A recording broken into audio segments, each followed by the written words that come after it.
حضرات محترم، آج میں اور آپ اتنے گمبھیر مسائل میں گھرے ہوئے ہیں۔ ہر انسان الا ماشاء اللہ معاشی بحران کا شکار ہے۔ ہر معاملات میں غیر یقینی صورتحال سے دوچار ہیں۔ ذہنی ڈپریشن کا ہر آدمی شکار بنا ہوا ہے۔ کوئی نہ کوئی سلسلہ، کوئی نہ کوئی معاملہ جس نے اسے ذہنی تناؤ کا شکار کیا ہوا ہے۔ اور اگر ہم اپنی آنے والی نسلوں کو دیکھتے ہیں تو چند نوجوانوں کو چھوڑ کے ہر نوجوان وہ بیٹا ہے یا بیٹی بے راہ روی کا شکار ہے۔ ہمارا معاشرہ ایک ٹوٹ پھوٹ کا شکار ہے۔ ہر آدمی اس معاملے میں پریشان ہے، جسے بھی اللہ نے شعور سے نوازا کہ ہم جس نہج پہ، جس تیزی کے ساتھ ہلاکت کی طرف جا رہے ہیں، ہمارا کیا بنے گا۔ لیکن دکھ کی بات یہ ہے، ہم مسلمان ہوتے ہوئے جن کا تعلق اپنے رب کے ساتھ ہے، ان کا رب ان کی ہر معاملے میں رہنمائی کرتا ہے۔ اس نے انسانیت کو کبھی بے یار و مددگار نہیں چھوڑا۔ ہر دور میں اپنے نبی اور رسولوں کو بھیج کے انسانوں کی رہنمائی فرمائی، انہیں دنیا کی آسائشوں کا رستہ بتایا، تکلیفوں اور مصیبتوں سے نکلنے کی راہ بتائی۔ لیکن اگر ہم اپنے معاملات کو دیکھتے ہیں تو ہمیں احساس ہوگا کہ ہم صرف اپنا وقت ضائع کر رہے ہیں، ایک دوسرے کی مخالفت یا ایک دوسرے پہ الزام در کے۔ میری مصیبتوں کی وجہ فلاں ہے، میری پریشانیاں فلاں کی وجہ سے آئی ہیں۔ کوئی اپنے رشتوں کو مورد الزام ٹھہرا رہا ہے، کوئی اپنے مخالفین کے متعلق یہ بات کر رہا ہے۔ یعنی ایک عجیب کیفیت سے میں اور آپ دوچار ہیں۔ آج کی مجلس میں یہی بات عرض کرنی ہے، ایسا کیوں ہے؟ جب کہ ہم نے اسلام کو قبول کیا، اسلام سلم سے ہے۔ ہر وہ شخص جو اسلام میں داخل ہوتا ہے، اللہ کہتے ہیں وہ سلامتی میں آ جاتا ہے۔ اب سوال یہ پیدا ہوتا ہے، سلامتی ہمیں کیوں نہیں مل رہی؟ ہم کیوں انتشار اور افتراق کا شکار ہیں؟ ایک تو اس بات پہ غور کرنا ہے، نعوذ باللہ اللہ نے غلط تو نہیں کہا۔ اللہ کہتا ہے جو اسلام میں داخل ہوتا ہے وہ سلم میں آ جاتا ہے، یعنی سلامتی میں آ جاتا ہے۔ تو اگر اللہ غلط نہیں کہتے تو پھر ہم اپنے کردار، اپنے افعال اور اپنے معاملات، اپنے اقوال کو دیکھنا پڑے گا کہ ہم سے کہاں غلطی ہو رہی ہے۔ میں نے آپ کے سامنے سورۃ انفال کی کچھ آیات تلاوت کی ہیں۔ جب ایک طالب علم کی حیثیت سے یا ایک ادنا مسلمان کی حیثیت سے ہم ان پہ غور کریں گے تو ہمیں سمجھ آئے گی کہ ہم کہاں کہاں غلطی کھا رہے ہیں۔ سب سے پہلی بات، قرآن کریم کے اندر جب اللہ مخاطب ہوتے ہیں تو یا کہتے ہیں یا ایھا الناس، اے دنیا جہان کے لوگوں۔ اس میں مسلمان اور غیر مسلمان کی کوئی تمیز نہیں، اللہ کے مخاطب سب لوگ ہیں۔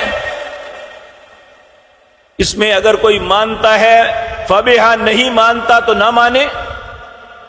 لیکن جب اللہ اہل ایمان کو مخاطب کرتے ہیں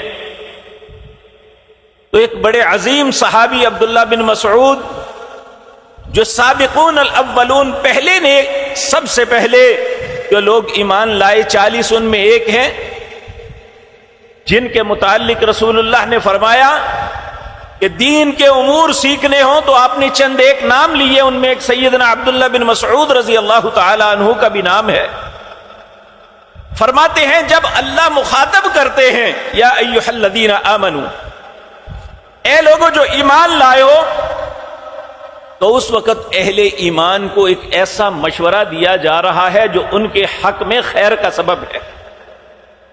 اس لیے جو اپنے آپ کو ایماندار سمجھتا ہے اسے فوراً کان لگا لینا چاہیے کہ میرا رب مجھ سے کیا تقاضا کرنے لگا ہے، میرا رب کیا رہنمائی کرنے لگا ہے. اگر وہ اپنے ساتھ سکا ہے، اگر وہ اپنے متعلق خیر خواہ ہے، تو جب اللہ ان کلمات کے ساتھ مخاطب ہوتا ہے تو فوراً کان لگانا چاہیے، میرا رب کیا کہنا چاہتا ہے مجھے. اور دوسرا آپ نے فرمایا جہاں اللہ کسی بہت بڑی آفت مصیبت سے اہل ایمان کو بچانا چاہتا ہے، تب بھی انسان اگر اپنا خیر خواہ ہے، اپنی ذات کے ساتھ سگا ہے، تو اسے فوراً کان لگانا چاہیے میرا رب مجھے کیا کہنا چاہتا ہے. اب یہاں بھی مخاطب اہل ایمان ہیں، اور اللہ کا فضل ہے آپ جتنے بھی تشریف فرما ہیں سب اہل ایمان ہیں. یہ ایک یقینی بات ہے کہ ہم اللہ کو اپنا رب مانتے ہیں، محمد الرسول اللہ کی رسالت کا اقرار کرتے ہیں، قرآن کریم کو کتاب حق کی تسلیم کرتے ہیں.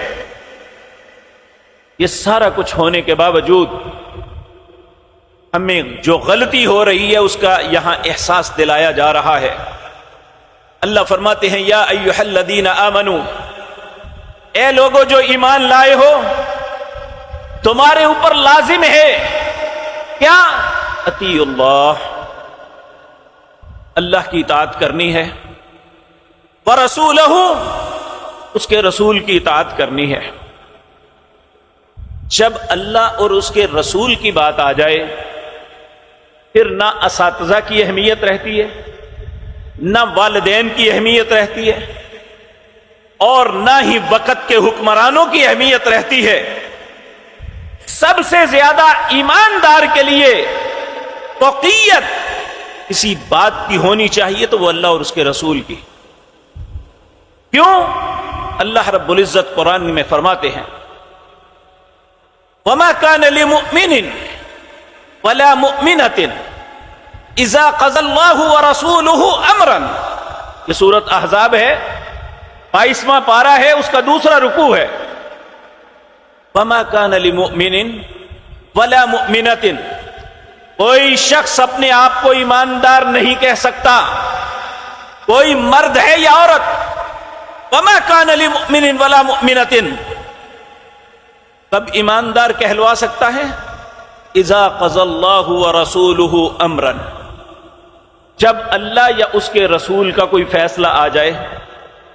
ان یکون لہم الخیرہ، پھر وہ اپنا اختیار استعمال نہیں کر سکتا کہ میں اب نہیں پھر کر لوں گا، یا فلاں نہیں فلاں کی بات بھی تو ہے. ان یکون لہم الخیرہ ومن یعص اللہ ورسولہ فقد ضل ضلالا مبینا. جو اللہ اور اس کے رسول کی معصیت نافرمانی کرے گا، بات کو قبول نہیں کرے گا، تو وہ یاد رکھ لے وہ بہت دور کی گمراہی میں جا پڑا ہے. اب ہمارے لیے حکم کیا ہے؟ یہ آیت ہے آیت نمبر 20، 21، 22، 23 سورۃ انفال 9واں پارہ.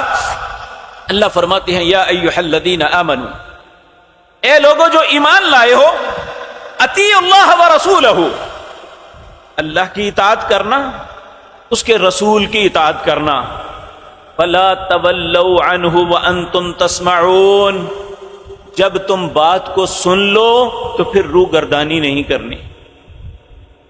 اب آپ دیکھ لیں، میں اپنے دل سے سوال کروں، آپ اپنی شخصیت سے سوال کریں۔ اللہ کا حکم آتا ہے یہ کام کرو، ہماری زندگی کے کتنے معاملات ایسے ہیں جس میں اللہ کا حکم ایک ہے، ہم اس کے خلاف کر رہے ہیں۔ ہماری زندگی کے کتنے معاملات ایسے ہیں، رسول اللہ حکم دیتے ہیں کہ یہ کام اس طرح کرنا ہے، ہم ویسے نہیں کرتے۔ تو اللہ نے ہمیں کیا کہا؟ وَلَا تَكُونُوا كَالَّذِينَ قَالُوا سَمِعْنَا وَهُمْ لَا يَسْمَعُونَ۔ اے امت محمد الرسول اللہ صلی اللہ علیہ وسلم، تم ان لوگوں کی طرح نہ ہو جانا جنہوں نے کہا ہم نے سن لیا، حالانکہ انہوں نے کچھ بھی نہیں سنا۔ کیا مطلب؟ یہ نہیں کہ سنا نہیں، انہوں نے سنا لیکن نہ تو اسے قبول کیا نہ اس پہ عمل کیا، بلکہ الٹا یہود کا وتیرہ کیا تھا کہ جب اللہ رب العزت انہیں کہتے سمعنا، تم سنو اور اطاعت کرو، تو وہ آگے سے جواب دیتے سمعنا وعصینا، ہم نے سن تو لیا مانیں گے نہیں۔ ایک مرتبہ جب یہ آیت اتری نا، للہ ما فی السماوات وما فی الارض وَإِن تُبْدُوا مَا فِي أَنفُسِكُمْ أَوْ تُخْفُوهُ يُحَاسِبْكُمْ بِهِ اللَّهُ فَيَغْفِرُ لِمَن يَشَاءُ وَيُعَذِّبُ مَن يَشَاءُ وَاللَّهُ عَلَى كُلِّ شَيْءٍ قَدِيرٌ۔ یہ سورۃ بقرہ کے آخری رکوع کی پہلی آیت ہے۔ زمین و آسمان کی ہر چیز کا مالک اللہ ہے، للہ ما فی السماوات وما فی الارض وَإِن تُبْدُوا مَا فِي أَنفُسِكُمْ أَوْ تُخْفُوهُ، جو تم ظاہراً کرتے ہو، جو اپنے من کے اندر چھپا کے کرتے ہو، اللہ سب کا محاسبہ کرے گا۔ پھر اللہ کی مرضی ہے فَيَغْفِرُ لِمَن يَشَاءُ وَيُعَذِّبُ مَن يَشَاءُ، اللہ جس کو چاہے عذاب کرے، جس کو چاہے معاف کر دے۔ تو صحابہ کرام رضوان اللہ علیہم اجمعین کہتے ہیں ہماری کیفیت یہ تھی جیسے کمریں ٹوٹ گئی ہیں، اگر ہر چیز کا مواخذہ ہو گیا تو ہمارا بنے گا کیا؟ ہماری سوچ پہ بھی ہمیں اگر پوچھ لیا تو نبی کریم کی خدمت میں حاضر ہوئے، کیا کہ عرض کی یا رسول اللہ اس طرح تو مارے گئے ہم۔ آپ نے فرمایا کیا تم نے بھی اپنی سوچ یہود کی طرح بنا لی ہے کہ جنہیں جب حکم دیا گیا کہ سن کے اطاعت کرو، انہوں نے کہا سمعنا وعصینا؟ اگر تم خیر چاہتے ہو تو کہو سمعنا واطعنا، ہم نے سن لیا، اب فرما برداری کریں گے، بچنے کی کوشش کریں گے۔ اللہ صحابہ کی قبروں کو نور سے بھر دے، انہوں نے رسول اللہ کے حکم کی تعمیل کی، فوراً دل کے اندر جو تھوڑی سی خلش تھی وہ بھی ختم کر دی۔ مالک ٹھیک ہے، آپ کا حکم ہے تو ہم اطاعت کریں گے، ہم نے بات کو سن لیا، فرما برداری کریں گے۔ تو جب کوئی انسان اپنے آپ کو فرما برداری کے لیے تیار کر لیتا ہے، اڑتا نہیں اپنے مالک کے سامنے، تو اللہ اس کے لیے آسانی کے دروازوں کو کھول دیتا ہے۔ لیکن آج ہماری غلطی یہ ہے، ہم اپنی پریشانیوں کا الزام دوسرے پہ لگا کے مطمئن ہو جاتے ہیں، لیکن اپنے کردار کی درستگی کے لیے کوئی کوشش نہیں، چاہے وہ کہنے والا ہے یا سننے والے ہیں۔ حقیقت بات یہ ہے کہ ہم ہر بات کو سنتے ہیں اور بعض اوقات بڑی معصومیت سے کہتے ہیں یہ مولویوں کے اندر عمل ہونا تو یہ لوگ مانے کیوں نہ؟ ٹھیک ہے، اس میں کوئی شک نہیں، ہم بہت گناہگار ہیں۔ انبیاء تو پاک باز تھے نا، تو نبی کریم صلی اللہ علیہ وسلم نے فرمایا بعض انبیاء آئیں گے قیامت کے دن، ان کے ساتھ ایک یا دو بندے ہوں گے، بعض ایسے ہوں گے جن کے ساتھ کوئی بھی ساتھی نہیں ہوگا۔ آپ کو معلوم ہے سیدنا نوح علیہ السلام نے اپنی قوم کے سامنے کتنے سال تبلیغ کی تھی؟ قرآن کریم کہتا ہے 950 سال۔ اور کتنے لوگ مومن یا مسلمان ہوئے تھے؟ 82 لوگ صرف۔ تو کیا ان کا کردار نہیں تھا؟ یہ بھی ایک بہانہ ہے دیکھیں، میں اگر آپ کے سامنے اپنی بات عرض کروں، آپ کا حق ہے اسے رد کر دیں، آپ کے ایمان پہ کوئی فرق نہیں پڑے گا۔ آپ میری 1000 باتوں کو رد کر دیں، آپ کے ایمان پہ فرق نہیں پڑے گا۔ لیکن اگر میں یا آپ اللہ یا اس کے رسول کی ایک بات کو بھی رد کریں گے، ہمارا ایمان نہیں قائم رہے گا۔ آپ یہ مت سوچا کریں کہ میرا کردار کیا ہے، میں کتنا گناہگار ہوں، میں اقرار کرتا ہوں، لیکن جس کی بات کر رہا ہوں اس سے تو بہتر کوئی نہیں ہے نا اللہ۔ اس کے رسول میں کوئی غلطی ہے تو بتا دیں۔ تو جب بات اللہ اور اس کے رسول کی کریں تو پھر تو ہمیں مان لینا چاہیے نا۔ اس وقت تو ہمیں اپنی انانیت کو سامنے نہیں لانا چاہیے۔ اللہ کے سامنے کبھی کس چیز کی انا ہے؟ رسول اللہ کے سامنے آپ دیکھیں، آپ ماشاءاللہ اللہ کے گھر میں آئے ہیں، ابھی ہم نماز پڑھیں گے تو اپنی سب سے عزت والی جگہ پیشانی اللہ کے قدموں میں رکھ دیں گے۔ یہاں انا کہاں جاتی ہے پھر؟ اس لیے اگر ہم ایسا کرنے میں کوئی حرج محسوس نہیں کرتے تو بات ماننے میں بھی ہمیں حرج محسوس نہیں کرنا چاہیے۔ بالفرض اگر نہیں مانیں گے، اللہ رب العزت نے پہلے تو یہ 2 باتیں سمجھائی۔ آیت نمبر 20 اور 21 میں پہلے تو بڑے پیار سے کہا، یا ایھا الذین آمنوا، اے لوگو جو ایمان لائے ہو، اطیعوا اللہ ورسولہ، اطاعت کرو اللہ اور اس کے رسول کی، ولا تولوا عنہ وانتم تسمعون، جب تم بات کو سن لو تو روگردانی نہ کرنا، منہ نہ پھیرنا۔ پھر کہا ولا تکونوا کالذین قالوا سمعنا وهم لا يسمعون، ان لوگوں کی طرح نہ ہو جانا جنہوں نے کہا ہم نے سن لیا حالانکہ انہوں نے کچھ نہیں سنا۔ اگر ان دونوں باتوں کو جو اللہ نے بڑی پیار سے ہمیں سمجھانے کی کوشش کی ہم نہیں مانیں گے، ہم قبول نہیں کریں گے، تو معلوم ہے اللہ کی نظروں میں ہم کیا ہو جائیں گے؟ ہم اہل ایمان نہیں، ہم انسانیت سے بھی گر جائیں گے۔ کہا جب کوئی انسان ان باتوں کو نہیں مانے گا، ان شر الدواب، العیاذ باللہ، اللہ ہم سب کو اپنی پناہ میں رکھے۔ دیکھیں، اللہ نے انسان کی تکریم میں 2 آیات جو نازل فرمائی ہیں، سورت 3 کے آغاز میں قسمیں اٹھا کے، اور سورت بنی اسرائیل کے اندر، سورت بنی اسرائیل میں فرمایا وَلَقَدْ كَرَّمْنَا بَنِي آدَمَ، میں نے آدم کی اولاد کو ساری مخلوقات پہ فوقیت اور فضیلت دی۔ اور سورت 3 میں فرمایا وَالتِّينِ وَالزَّيْتُونِ وَطُورِ سِينِينَ وَهَٰذَا الْبَلَدِ الْأَمِينِ لقد خلقنا الانسان فی احسن تقویم، مجھے تین کی قسم ہے، زیتون کی قسم ہے، طور سینا پہاڑ کی قسم ہے، امن والے شہر مکے کی قسم ہے، میں نے انسان جیسا خوبصورت کوئی نہیں بنایا۔ لیکن جب یہی انسان ایمان کا ایگریمنٹ کرنے کے باوجود نہ اللہ کی سنتا ہے نہ اس کے رسول کی، تو پھر اللہ اسے کہتے ہیں ان شر الدواب، جتنے جانور میں نے بنائے ہیں ان میں سب سے بدترین جو جانور ہے انسان، اس سے بھی بدتر ہے۔ اگر ہم نہیں مانیں گے تو ہم کہاں کھڑے ہوں گے؟ ان شر الدواب عند اللہ الصم البکم الذین لا یعقلون، بدترین جانور ہے وہ انسان جو گونگا ہے، بہرا ہے، عقل نہیں کرتا۔ آپ سورت ملک اکثر مسلمان رات کو عشاء کی نماز کے بعد پڑھتے ہیں، رسول اللہ کا حکم سمجھ کے اس کی تعمیل میں ایسا کرتے ہیں۔ اللہ اکبر۔ سورت ملک کے پہلے رکوع کے اندر ہی اللہ رب العزت فرماتے ہیں جب انہیں گھسیٹ کے جہنم کی طرف لے جایا جائے گا، انہیں پوچھا جائے گا الم یاتکم نذیر، کیا تمہارے پاس ڈرانے والا کوئی نہیں آیا تھا؟ قالوا بلا قد جاءنا نذیر، ہاں آیا تو تھا۔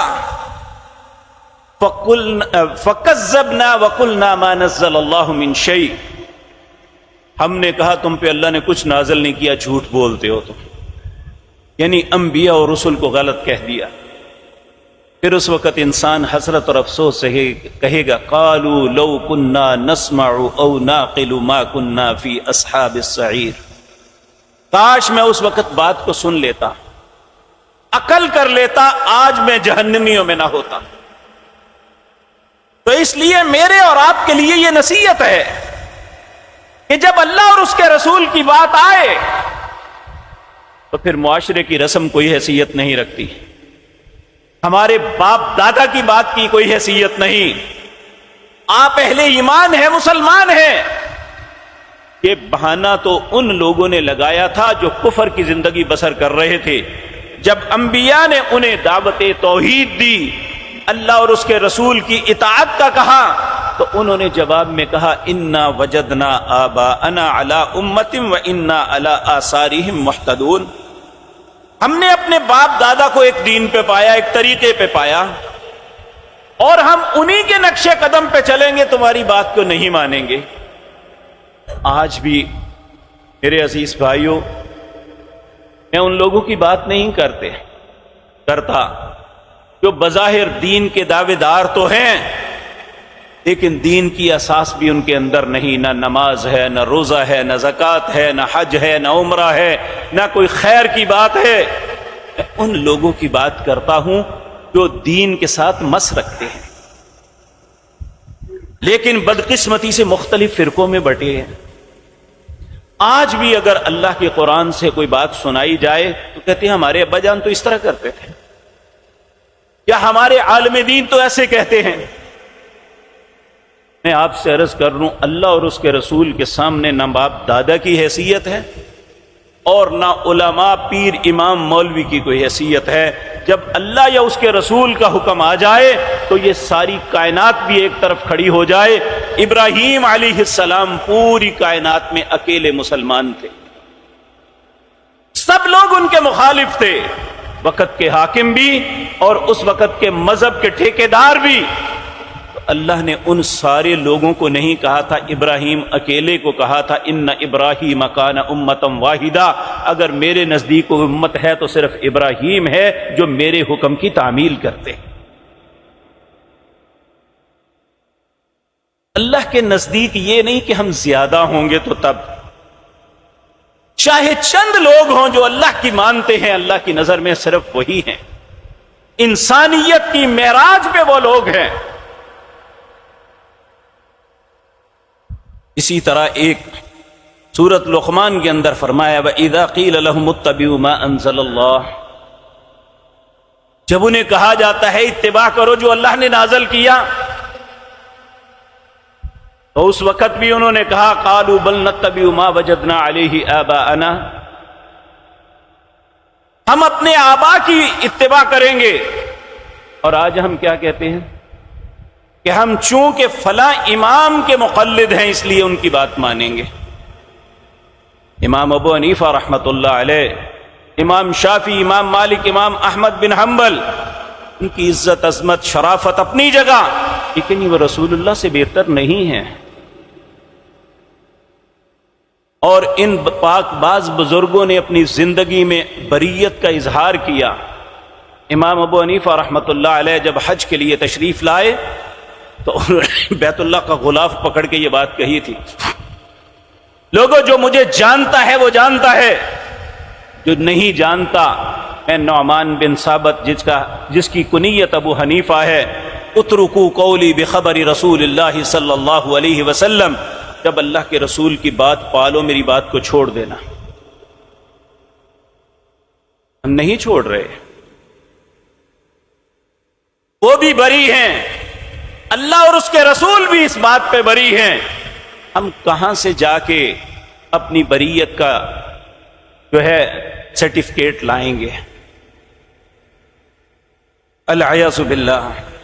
تو اس وقت سورۃ لقمان اس کی آیت نمبر 21 اللہ رب العزت فرماتے ہیں وَإِذَا قِيلَ لَهُمُ اتَّبِعُوا مَا أَنزَلَ اللَّهُ، جب انہیں کہا جائے اتباع کرو جو اللہ نے نازل کی ہے، قالوا، آگے سے جواب دیتے ہیں بل نتبع ما وجدنا علیہ آباءنا، ہم تو اتباع کریں گے جس پہ ہم نے اپنے ماں باپ کو دیکھا تھا۔ اللہ فرماتے ہیں اولو کان الشیطان یدعوہم الی عذاب السعیر، اگر شیطان تمہیں بلاتا ہے اللہ اور اس کی رسول کی مخالفت میں جہنم کی طرف تو وہی تو قبول کر لو گے۔ وَإِذَا قِيلَ لَهُ، پھر سورۃ بقرہ میں اللہ فرماتے ہیں وَإِذَا قِيلَ لَهُمُ اتَّبِعُوا مَا أَنزَلَ اللَّهُ قَالُوا بَلْ نَتَّبِعُ مَا أَلْفَيْنَا عَلَيْهِ آبَاءَنَا۔ وَالْعِيَاذُ بِاللَّهِ۔ میرے عزیز بھائیو، یہ وہ اسباب ہیں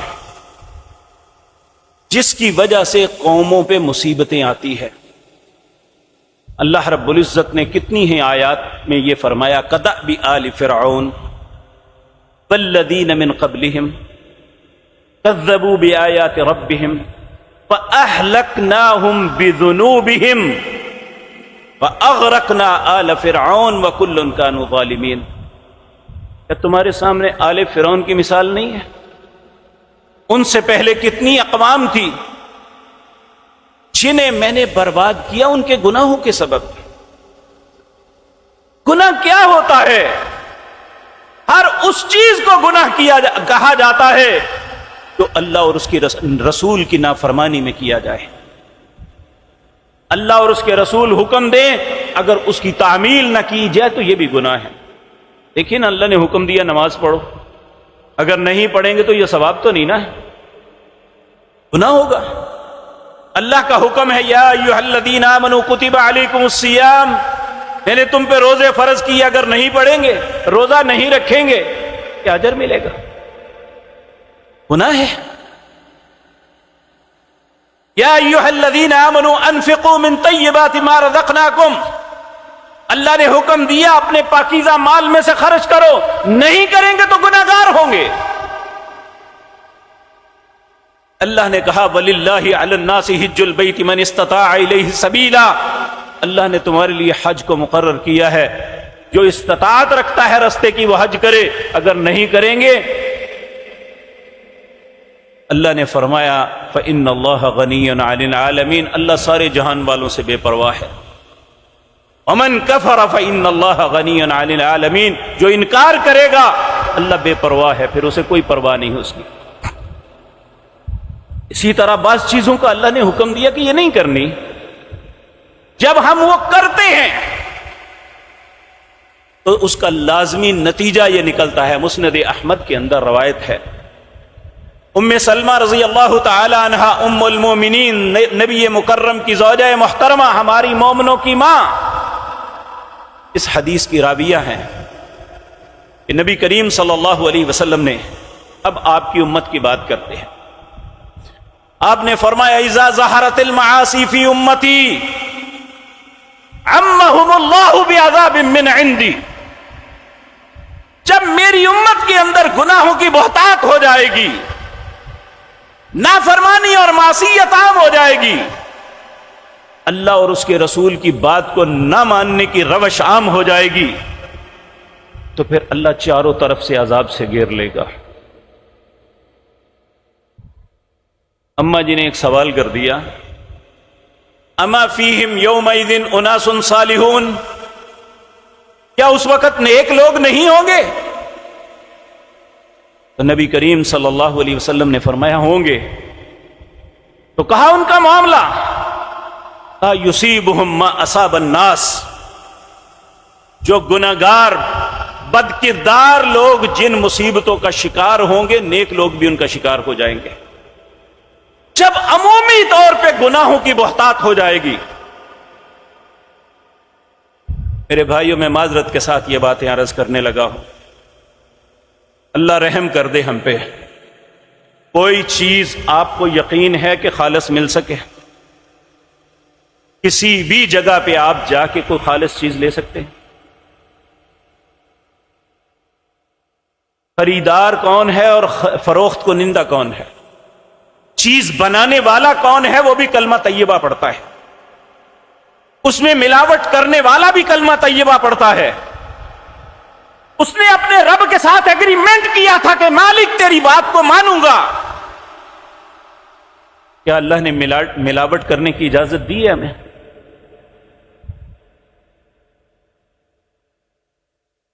کیا کوئی انسان اپنے گھر سے نکلتے وقت پورے کانفیڈنس کے ساتھ ہے کہ اسے کوئی تکلیف نہیں پہنچائے گا، کہ وہ واپس اسی طرح سلامتی کے ساتھ اپنے گھر میں آ جائے گا، اپنے مال، اپنی عزت، اپنے خون کے ساتھ واپس تجائے گا؟ کیا ایسا ہے؟ کیا یہ بات حقیقت نہیں ہے کہ رسول اللہ نے کعبے کو مخاطب ہو کے کہا تھا، اے کعبہ تیری عزت اللہ نے بڑی بنائی ہے، لیکن ایک مسلمان کا مال، اس کی عزت، اس کا خون تجھ سے زیادہ محترم ہے اللہ کی نظر میں۔ آج جو قاتل ہے وہ بھی کلمہ طیبہ پڑھتا ہے، مقتول ہے وہ بھی کلمہ طیبہ پڑھتا ہے۔ آج چور بھی، جس کی چوری کی جا رہی ہے، دونوں مسلمان ہیں۔ ایک ڈکیت جو ڈاکہ ڈال رہا ہے وہ بھی اپنے آپ کو مسلمان کہتا ہے، اور جس کے ساتھ زیادتی ہو رہی ہے وہ بھی مسلمان ہے۔ آج مختلف مناصب پہ بیٹھے ہوئے لوگ اپنے منصب کا فائدہ اٹھاتے ہوئے رشوت لیتے ہیں، وہ بھی مسلمان ہیں، اور جس مظلوم سے رشوت لی جا رہی ہے وہ بھی مسلمان ہے۔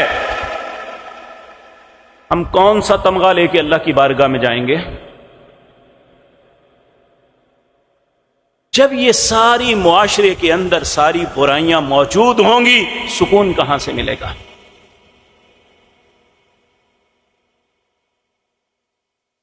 یہ سبب ہے ہماری خطاؤں کی وجہ سے۔ سورۃ طٰہٰ ہے، 16واں پارہ، اس کا آخری رکوع۔ بڑی سخت بات ہے، ہمیں اللہ سے ڈر جانا چاہیے۔ اللہ اکبر۔ اللہ رب العزت فرماتے ہیں وَمَنْ أَعْرَضَ عَنْ ذِكْرِي فَإِنَّ لَهُ مَعِيشَةً ضَنْكًا وَنَحْشُرُهُ يَوْمَ الْقِيَامَةِ أَعْمَى قَالَ رَبِّ لِمَ حَشَرْتَنِي أَعْمَى وَقَدْ كُنْتُ بَصِيرًا قَالَ كَذَلِكَ أَتَتْكَ آيَاتُنَا فَنَسِيتَهَا وَكَذَلِكَ الْيَوْمَ تُنْسَى وَكَذَلِكَ نَجْزِي مَنْ أَسْرَفَ بِآيَاتِ رَبِّي وَالْعَذَابُ الْآخِرَةِ أَشَدُّ وَأَبْقَى۔ اے اللہ تو ہم پہ رحم فرمانا۔ اللہ فرماتے ہیں وَمَنْ أَعْرَضَ عَنْ ذِكْرِي، جب میرے ذکر سے اعراض کر جاؤ گے، میرے حکم کو کوئی حیثیت نہیں دو گے، میرے حلال کو حلال تصور نہیں کرو گے، میرے حرام کی ہوئی چیزوں سے بچنے کی کوشش نہیں کرو گے، تو سب سے پہلا میرا عذاب یہ ہوگا فَإِنَّ لَهُ مَعِيشَةً ضَنْكًا، میں تمہاری معیشت تم پہ تنگ کر دوں گا۔ آج ایک مزدور ہے تو تب، ایک ٹریڈر ہے تو تب، ایک صنعت کار ہے تو تب، ہر شخص معاشی تنگی کا شکار ہے۔ ہر بندہ یوٹیلیٹی بل لے کے رو رہا ہے، کسی کے دل پہ اثر نہیں ہو رہا، کسی کی خودکشی کسی پہ اثر انداز نہیں ہو رہی، کسی کا رونا اور بچے لے کے انہیں بیچنا ان پہ اثر انداز نہیں ہو رہا، گھر کی چیزیں بیچ کے یوٹیلیٹی بل دینا کسی کے دل کو نرم نہیں کر رہا۔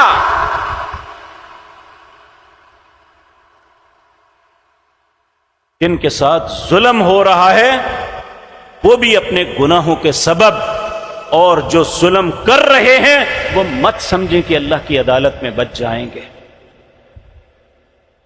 ان کے گھروں میں بھی سکون نہیں ہوگا۔ تو اللہ رب العزت فرماتے ہیں جب میرے ذکر سے اعراض کرو گے فَإِنَّ لَهُ مَعِيشَةً ضَنْكًا، میں تمہاری معیشت تم پہ تنگ کر دوں گا۔ یہ بھی بہت چھوٹی بات ہے جس کا ہم شکار ہیں، لیکن آگے جو ہونے والا ہے وہ بہت خوفناک ہے۔ وَنَحْشُرُهُ يَوْمَ الْقِيَامَةِ أَعْمَى، اللہ کہتا ہے قیامت کے دن میں اندھا کر کے اٹھاؤں گا۔ اس وقت انسان اللہ سے پوچھے گا قال رب لم حشرتنی اعمی وقد كنت بصیرا، اے اللہ تو میرے ساتھ کیوں کیا ہے یہ، میں دنیا میں دیکھنے والا تھا۔ تو اللہ ریزن جواب دیں گے قال كذلك اتتك آیاتنا فنسیتها، تیرے پاس میری آیتیں آئی تھی، تو نے انہیں بھلا دیا، آج میں نے تمہیں بھلا دیا۔ فَنَسِيتَهَا وَكَذَلِكَ الْيَوْمَ تُنسَى وَكَذَلِكَ نَجْزِي مَنْ أَسْرَفَ بِآيَاتِ رَبِّي، یہ اس کا بدلہ ہے جو میری آیات کے ساتھ تو نے زیادتیاں کی۔ وہ کہنے والا ہے یا سننے والے ہیں؟ وہ حکمران ہیں یا عوام الناس ہیں؟ جو اللہ کی آیات کے ساتھ زیادتی کرے گا وہ اس کا انجام بھگتے گا، دنیا میں بھی اور آخرت میں بھی۔ وَكَذَلِكَ نَجْزِي مَنْ أَسْرَفَ بِآيَاتِ رَبِّهِ وَلَعَذَابُ الْآخِرَةِ أَشَدُّ وَأَبْقَىٰ، آخرت کا عذاب سخت بھی ہے اور باقی رہنے والا بھی ہے۔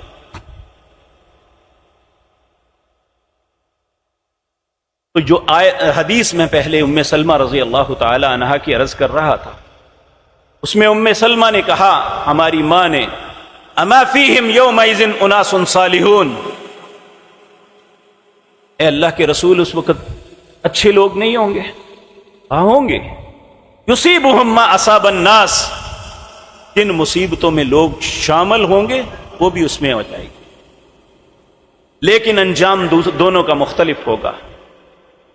جو اچھائی پہ زندگی بسر کرتے ہیں دنیا میں ان حالات میں تو وہ تنگی کا شکار رہیں گے، ثم یسیرون الی مغفرۃ من اللہ ورضوان، پھر جب وہ اللہ کی بارگاہ میں جائیں گے تو اللہ کی معافی کے بھی مستحق ہوں گے، اللہ کی رضامندی میں بھی شامل ہو جائیں گے۔ تو یہاں کم از کم میری عرض کرنے کا مقصد یہ ہے کہ ہم دنیا کی روش دیکھ کے اسی رستے پہ نہیں چلیں۔ اگر اللہ نے حرام سے بچایا ہے تو بچ کے رہیں، اگر اللہ نے اپنی اطاعت کا جذبہ دیا ہے تو اس میں اور زیادہ ہو جائیں، اگر ہم رسول اللہ کی اطاعت کرتے ہیں، فرما برداری میں زندگی بسر کرتے ہیں تو اس میں اور زیادہ کمر بستہ ہو جائیں۔ لیکن یہ بھی بات یاد رکھیں کہ اگر ہماری نیکی ہے تو صرف اپنی حد تک ہے، ہمیں دوسرے سے کوئی غرض نہیں ہے، جبکہ اللہ کے نبی جناب محمد الرسول اللہ کا فرمان ہے، والذی نفسی بیدہ، اس ذات کی قسم ہے جس کے ہاتھ میں میری جان ہے، لتأمرن بالمعروف ولتنہون عن المنکر، تمہیں ضرور لوگوں کو نیکی کا حکم کرنا ہوگا۔ کم از کم اپنے دائرہ کار کے اندر تو ہم کر سکتے ہیں نا۔ ہر شخص کے نیچے کچھ نہ کچھ جونیئرز ہیں، اس کی اولاد ہے، اس کی بیوی ہے، اس کے بہن بھائی ہیں، اس کے دفتر میں اس کے ملازمین ہیں، یا اس کے دفتر میں اس کے جونیئرز ہیں، اس کی دکان پہ کام کرنے والے سیلز مین ہیں، اس کی فیکٹری میں کرنے والے مزدور ہیں، یہ سب اس کے دائرہ کار کے اندر آتے ہیں۔ لَتَأْمُرَنَّ بِالْمَعْرُوفِ، تمہیں ضرور نیکی کا حکم کرنا ہوگا، صرف نیکی اپنی ذات تک نہیں۔ نبی کریم نے قسم اٹھا کے کہا، وَالَّذِي نَفْسِ بِيَدِهِ لَتَأْمُرَنَّ بِالْمَعْرُوفِ، یہ صرف علماء کی ذمہ داری نہیں ہے، ہر مسلمان کی ذمہ داری ہے، لَتَأْمُرَنَّ بِالْمَعْرُوفِ، کہ اسے نیکی کا حکم آگے پہنچانا ہے، وَلَتَنْهُونَ عَنِ الْمُنْكَرِ، برائی کو دیکھ کے اسے روکنا ہے۔ تو نبی کریم نے فرمایا، جب تم یہ کام چھوڑ دو گے اللہ تم پہ عذاب مسلط کر دے گا، پھر تم دعائیں مانگو گے اللہ تمہاری دعا کو قبول نہیں کرے گا۔ اب ان ساری باتوں کے سینیریو میں اگلی بات یہ ہے کہ حل کیا ہے؟ تو اللہ رب العزت آیت نمبر 24، یہی سورۃ انفال، اس کی آیات میں نے پڑھی ہیں، آیت نمبر 23 پہلے سنا لوں۔ اللہ فرماتے ہیں، وَلَوْ عَلِمَ اللَّهُ فِيهِمْ خَيْرًا، کچھ ایسے بدنصیب بھی ہوتے ہیں ان کے اندر بھلائی ہوتی ہی نہیں، انہیں ایک نہیں 1000 مرتبہ بھی سنا لو وہ بات مانتے ہی نہیں۔ اللہ ایسا بدنصیب ہمیں نہ بنائے۔ اللہ کہتے ہیں وَلَوْ عَلِمَ اللَّهُ فِيهِمْ خَيْرًا، اگر یہ جو لوگ نہیں سن رہے ان کے اندر بھلائی تھوڑی سی بھی پا لیتا، لَأَسْمَعَهُمْ، میں انہیں سنا دیتا، وَلَوْ أَسْمَعَهُمْ لَتَوَلَّوْا وَهُمْ مُعْرِضُونَ، اب اگر انہیں سناؤں گا بھی تو منہ موڑ کے چلے جائیں گے، نہیں بات مانیں گے۔ آپ دیکھیں اللہ ہم پہ رحم فرمائے، اللہ ہمارے دلوں کے اندر اپنا خوف ڈال دے۔ یہ جو بھی گفتگو ہو رہی کتنی سنجیدگی ہے، لیکن کئی میرے بھائی بیٹے ایسے بھی ہوں گے ان باتوں پہ بھی ہنس رہے ہیں۔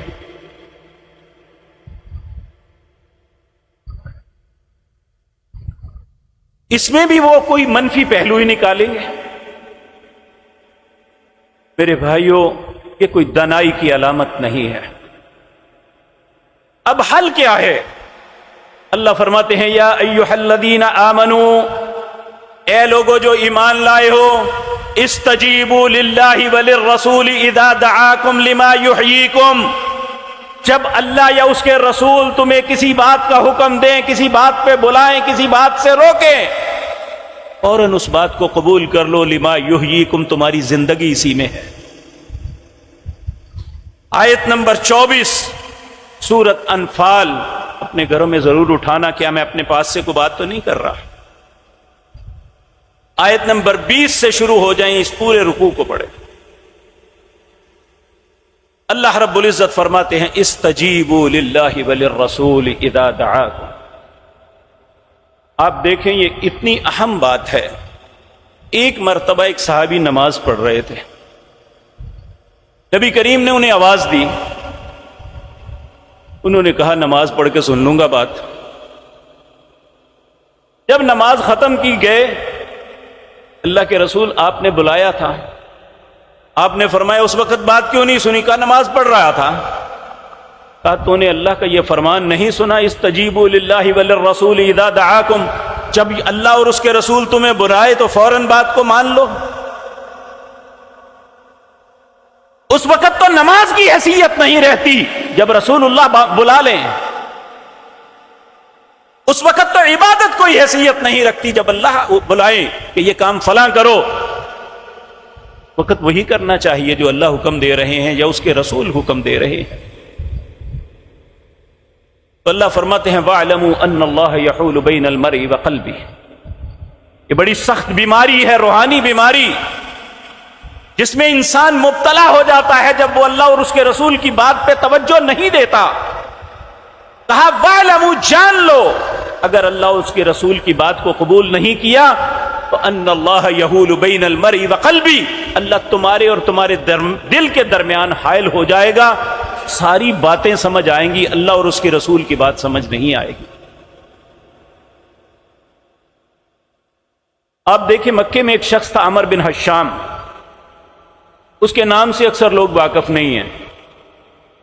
مکے کے لوگ اسے ابو الحکم کہتے تھے، یہ فیصلوں کا باپ ہے، لیکن ان ساری باتوں کے باوجود کہ دنیا کی ہر علم، ہر دانائی، ہر پرے میں وہ سرپینچ ہوا کرتا تھا، لیکن نہ اللہ کو پہنچانا نہ اس کے رسول کو، اللہ نے اس کا نام ابو جہل رکھا تھا۔ اب دنیا میں کوئی عمر بن حشام سے نہیں جانتا، کہتے ہیں ابو جہل تھا، بے شک وہ نبی کریم کا رشتے میں چچا ہی تھا، لیکن ملعون ٹھہرا۔ کیوں؟ اللہ اور اس کے رسول کو پہچاننے کے باوجود ان کی بات کو سنا نہیں، ان کی بات کو قبول نہیں کیا۔ تو اللہ فرماتے ہیں وَاعْلَمُوا، جان لو، ان اللہ یحول بین المرء وقلبہ، اگر تم اللہ اور اس کے رسول کی بات کو نہ مانا تو اللہ تمہارے اور تمہارے دل کے درمیان حائل ہو جائے گا۔ جب یہ آیت پڑھی تو رسول اللہ نے اپنے صحابہ کو فرمایا لوگو یہ بات یاد رکھو، اللہ کی دو انگلیوں کے درمیان ابن آدم کا دل ہے، جیسے چاہے وہ موڑ دیتا ہے، اس لیے اللہ سے التجا کرتے رہا کرو، یا مصرف القلوب صرف قلوبنا علی دینک، یا مثبت القلوب ثبت قلوبنا علی طاعتک، اے دلوں کو پھیرنے والے میرے دل کو اپنے دین کی طرف پھیر لے، اے دلوں کو جمع دینے والے میرے دل کو اپنے دین کی طرف، اپنی اطاعت پہ جمع دے۔ اس لیے اللہ رب العزت فرماتے ہیں اگر ایسا کیا تو یاد رکھو واتقوا فتنۃ لا تصیبن الذین ظلموا منکم خاصہ، اس فتنے سے ڈر جاؤ جو خاص ظالموں پہ نہیں، سب اس کی لپٹ میں آ جائیں گے۔ آج ہم اس فتنے کے اندر مبتلا ہیں جو نہ کسی اچھے کی پہچان نہ برے کی پہچان، سب اس کا شکار ہے۔ سارے ایسے حالات میں ہمارے لیے رستہ یہی ہے، ہم اگر چاہتے ہیں کہ آسانی مل جائے، حکمران چاہے کوئی بھی ہو ہماری آواز کو سنے، اس کے دل میں رحم آئے، تو پھر ہم اللہ کا رحم سب سے پہلے لینا چاہیے۔ اللہ ہم پہ کب رحم کرے گا؟ جب ہم اپنے رب کی بات کو سنیں گے، جب اس کو قبول کریں گے، اس کے مطابق چلیں گے۔ میرے عزیز بھائیوں، آخری بات عرض کر کے ختم کرتا ہوں۔ آج اتنے شدید اور کربناک دور کے اندر بھی جو شخص رزق حلال کماتا ہے، رزق حلال کھاتا ہے، جو شخص اللہ کے فرائض کو پورا کرتا ہے، وہ آج بھی پریشان نہیں ہے۔ آج بھی اس کی زندگی، اس کے پاس پیسے کم ہیں یا زیادہ، وہ اللہ کے نبی کی اس دعا کا مصداق ہے، اللہم قنعنی بما رزقتنی وبارک لی فیہ۔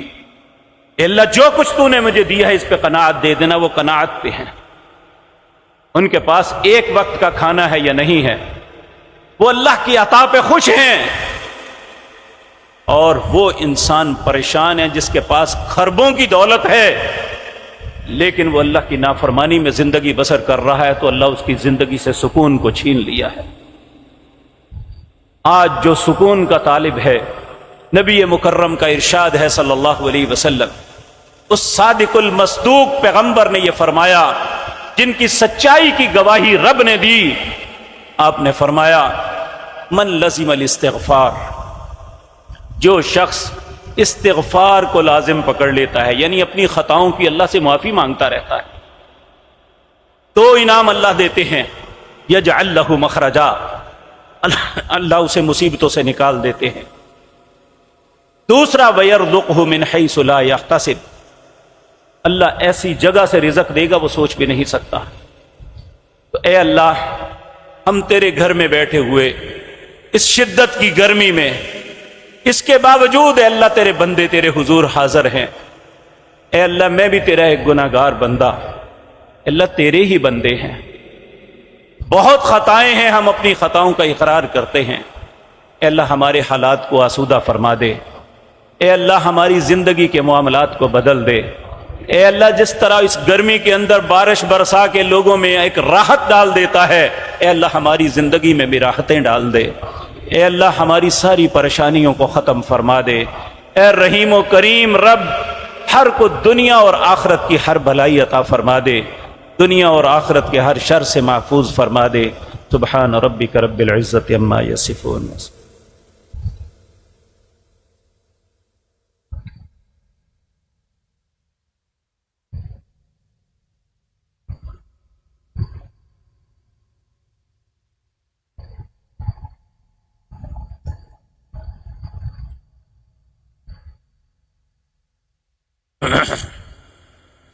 ان الحمد للہ نحمده ونستعینه ونستغفره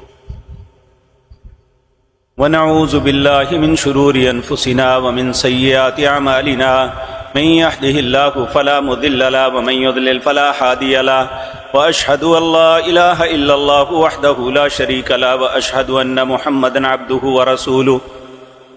اما بعد فاعوذ باللہ السمیع العلیم من الشیطان الرجیم، بسم اللہ الرحمن الرحیم۔ ان اللہ وملائکتہ یصلون علی النبی یا ایہا الذین آمنوا صلوا علیہ وسلموا تسلیما۔ اللہم صل علی محمد وعلی آل محمد کما صلیت علی ابراہیم وعلی آل ابراہیم انک حمید مجید۔ اللہم بارک علی محمد وعلی آل محمد کما بارکت علی ابراہیم وعلی آل ابراہیم انک حمید مجید۔ ایک بھائی نے کہا ہے اس کے والدین فوت ہو گئے ہیں، اللہ ان کی مغفرت فرمائے۔ ہر وہ مسلمان بہن یا بھائی، بزرگ یا ماں اس دنیا سے چلے گئے، اللہ سب پہ رحم فرمائے۔ یہ ایک بھائی بیٹے نے کہا ہے کہ اس کی ہمشیرہ بیمار ہیں، اللہ سب بیماروں کو شفائے کاملہ عاجلہ عطا فرمائے۔ یا تشہد میں اردو میں دعا مانگ سکتے ہیں۔ تکبیر تحریمہ، یہ نماز کی پہلی تکبیر ہوتی ہے، اسے تکبیر تحریمہ اس لیے کہتے ہیں کہ دنیا کی ہر چیز حرام ہو جاتی ہے، صرف اللہ کے ساتھ تعلق اور عربی زبان کے اندر ہی وہ کلمات ادا کرنے ہیں۔ السلام علیکم ورحمۃ اللہ تک آپ کسی دوسری زبان میں نہیں کر سکتے۔ میرے عزیز بھائیو، عمومی طور پہ میرے بھائی بہنیں یہ پوچھتے ہیں نماز جنازہ نہ آتی ہو تو کیا کریں، دعائے قنوت نہ آتی ہو تو کیا کریں، دعائیں نہ آتی ہو۔ میرے بھائی یاد کرنی چاہیے، اگر ہم زندگی کے دوسرے معاملات یاد کرتے ہیں جس میں ہمارے فوائد ہوتے ہیں تو یہ بھی ہماری دنیا اور آخرت کی فائدے کی چیزیں ہیں۔ اگر ایک ایک لفظ بھی یاد کریں تو انشاءاللہ بڑی آسانی سے سارے معاملات یاد ہو جائیں گے۔ اللہ سے استطاعت، اللہ سے مدد طلب کر کے ان کام کو شروع کریں، انشاءاللہ اللہ مدد فرمائے گا، آپ کو ساری باتیں یاد آ جائیں گی۔ خانہ کعبہ کے اندر جانے کے کیا آداب ہیں؟ مطلب اللہ کے پاک گھر کے اندر اللہ نے قرآن میں فرمایا خذوا زینتکم عند کل مسجد، جب بھی کسی اللہ کے گھر میں جاؤ اچھی زینت کے ساتھ جاؤ، خوشبو لگاؤ، اچھا لباس ہو، اس لباس کے ساتھ اللہ کی بارگاہ میں حاضری ہوتی ہے۔ وہاں اگر حج و عمرے کی نیت سے جاتے ہیں تو آپ کو پہلے احرام کی حالت میں اندر جانا ہوگا، اور ادب یہ ہے کہ آپ پاکیزہ ذہن لے کے، پاکیزہ جسم، پاکیزہ لباس لے کے اس کے اندر جائیں اور پھر اللہ سے جو طلب کرنا ہے کرے۔ اسی طرح نبی مکرم صلی اللہ علیہ وسلم کے روضہ مطہرہ کے متعلق آپ کی مسجد کے بھی یہی آداب ہیں، بلکہ آپ کی قبر مطہرہ کے پاس اونچی آواز میں، جس طرح آپ کی زندگی میں آپ کے سامنے اونچی آواز میں بولنا حرام تھا، اسی طرح آپ کے روضہ اطہر کے پاس بھی ایسا کرنا غلط ہے۔ اگر نوافل ہے تو کیسے اور کتنے پڑھنے چاہیے؟ دیکھیں کتنے نوافل جو ہیں اس کی تعداد کا تعین نہیں۔ اگر آپ نے طواف کیا ہے تو اس کے 2 نفل ہیں، اگر ویسے نفل پڑھنے چاہتے ہیں تو کتنے ہی پڑھ لیں، لیکن ایک بات مد نظر رکھیں، ایک مرتبہ حضرت انس کے پاس ایک شخص طواف کرتے ہوئے اس نے کہا آج میں نے کعبۃ اللہ میں 100 نفل پڑھے ہیں۔ آپ نے اس کی طرف حیرانگی کے ساتھ دیکھا اور کہا آپ نے گنے ہی ہوں گے، کاش 2 پڑھتا لیکن پڑھتا۔ یعنی اگر آپ نماز نوافل پڑھتے ہیں تو اس میں قرآن زیادہ پڑھا جائے، اس کے رکوع اور سجود لمبے ہوں، چاہے وہ کم کیوں نہیں، وہ انشاءاللہ بہت سے ان نوافل سے بہتر ہے جو تیزی کے ساتھ اور بے رغبتی سے پڑھے جائیں۔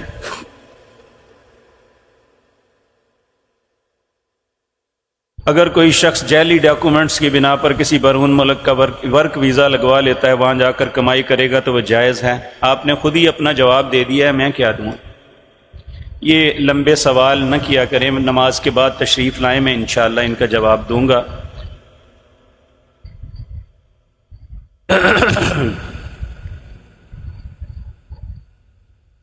انسان 15-20 سال سے کولیگ ہے، کیسے پتہ چلے گا وہ ہمارے ساتھ مخلص ہے یا حاسد ہے؟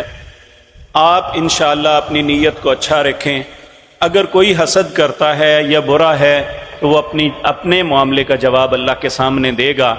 اگر کوئی معاملہ ظاہر ہو تو آپ دیکھ سکتے ہیں، لیکن آپ کسی کے دل پہ بدگمانی نہیں کر سکتے۔